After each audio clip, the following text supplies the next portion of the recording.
Les écologistes ont annoncé ce samedi 7 décembre qu'ils acceptaient l'invitation d'Emmanuel Macron pour un rendez-vous lundi 9 décembre à l'Élysée sur fond de formation du futur gouvernement. Au contraire de la France insoumise qui a prévenu vendredi soir qu'elle ne s'y rendrait pas.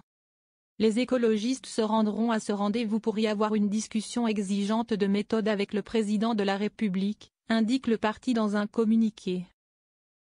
La délégation verte sera composée de Marine Tondelier, secrétaire nationale, et des 2 chefs de groupe parlementaires, Cyrielle Châtelain et Guillaume Gontard.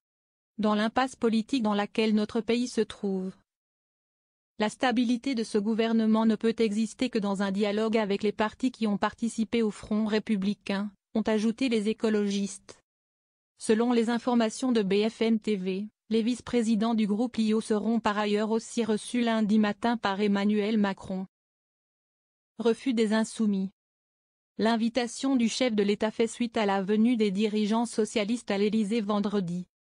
Ces derniers ont demandé à Emmanuel Macron la nomination d'un Premier ministre de gauche, tout en se disant prêt à des discussions avec les macronistes sur la base de concessions réciproques.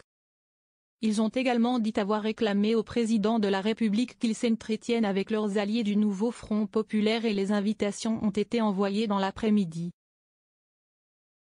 Le Parti communiste, PCF, a fait savoir qu'il se rendrait à l'Élysée, mais pas les Insoumis, qui ont décliné l'invitation.